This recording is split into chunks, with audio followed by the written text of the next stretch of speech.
Are you puzzled by why your cat hates water?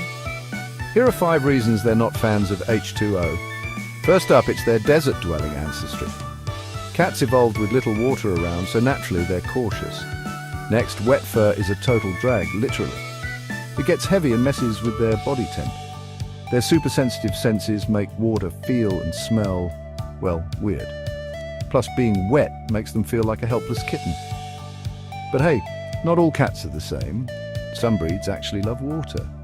With patience and positive vibes, your kitty might just become a water fan too. Why do 90% of deep-sea creatures grow so big?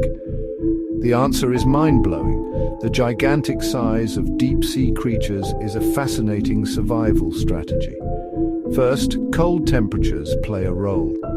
Larger bodies lose less heat, making them better suited for the freezing deep sea. Second, with scarce food, bigger bodies can store more energy and consume it slowly over time. Third, the deep sea's immense pressure is easier to withstand for larger creatures, as their smaller surface area reduces the impact.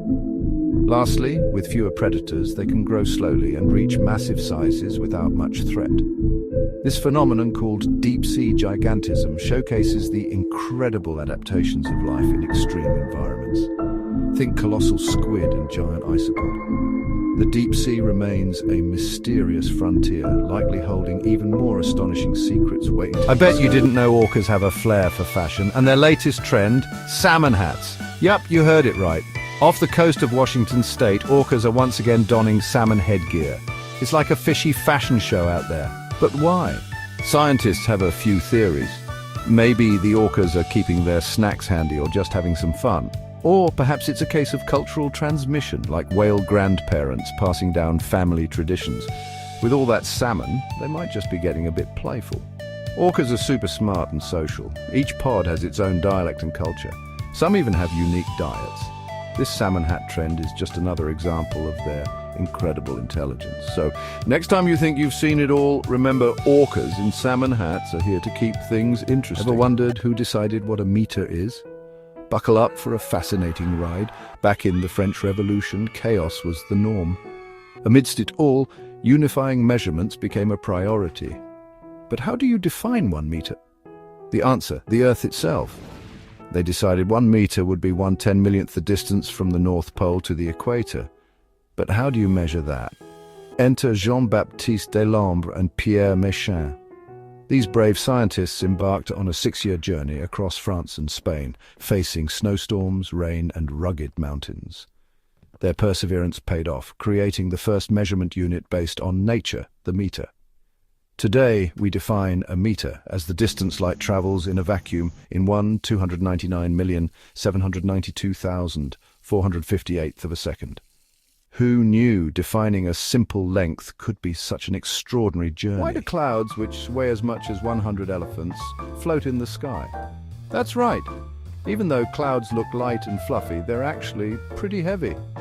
A typical cumulus cloud can weigh around 500 tons.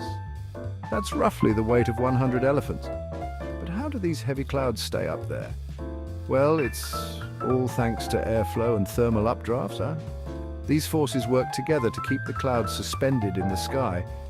And get this, rain clouds are even heavier. They can weigh several thousand tons. Differences in air density and wind help keep this massive collection of water aloft. So, next time you look up and see those fluffy clouds, remember, there's a lot more to them than meets the eye. The sky really knows how to carry a load. Ever wonder if viruses are alive or just tiny troublemakers? Let's unravel this puzzle. Viruses sit on the fence between living and non-living. Here's why. First, they've got DNA or RNA, the blueprints of life. They can reproduce, but only by hijacking a host cell's machinery. And they evolve, mutating to survive. But hold up. Outside a host, viruses are just inert particles. They can't generate energy, perform metabolism, or survive on their own. Plus, they lack cells, the basic unit of life. So, what are they? Viruses blur the lines, making us rethink what it means to be alive. They're not quite living, not quite non-living, but fascinatingly in between. Still curious? Hit that like button and subscribe for more mind-bending science.